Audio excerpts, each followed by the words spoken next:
மன நோய் வரும்.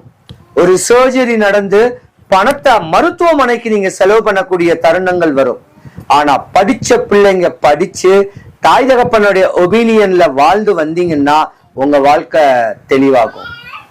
இப்படியாப்பட்ட ஒரு தருணத்துல கும்பராசிக்கு இப்பதான் 7.5 முடிஞ்சிருக்கு. 2.5 வருஷம் நீங்க பட்ட துன்பத்துக்கு பலன் சொல்ல முடியாது. 5 வருஷ காலமாவே இடையூறுல தான் அடைஞ்சு வந்திருக்கீங்க. ஆனா இனி வரும் காலத்துல உங்களுக்கு யோகம் வரப்போகுது.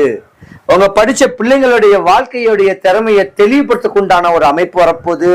உங்க ஆபீஸ்ல வேலை பார்க்குற இடத்துல ஒரு பதவி வரப்போகுது. மேன்மை தரக்கூடிய ஒரு மாசம்னா இந்த மாசம்தான். கும்பராசி பெண்களை கேட்டா மற்ற ராசிக்காரங்க கொடுத்து வச்சிருக்கணும், ஆனா அடிபணிஞ்சுதான் போகணும். அதுக்காக அடிபணிய வேண்டாம். அப்படி ஒரு தன்மையோட அவங்களுடைய தேவைகள் ஆசைகளை பூர்த்தி பண்ணக்கூடிய அளவுக்கு இருந்தீங்கன்னா உழைச்சி உங்களுக்கு கஞ்சி ஊத்துவாங்க. கல்லு மண்ணு சுமந்தாது கஞ்சி ஊத்துவாங்க. இந்த மாதிரியான ஒரு தருணமும் கும்பராசிக்காரங்களுக்கு உண்டு. கும்பராசி பெண்கள்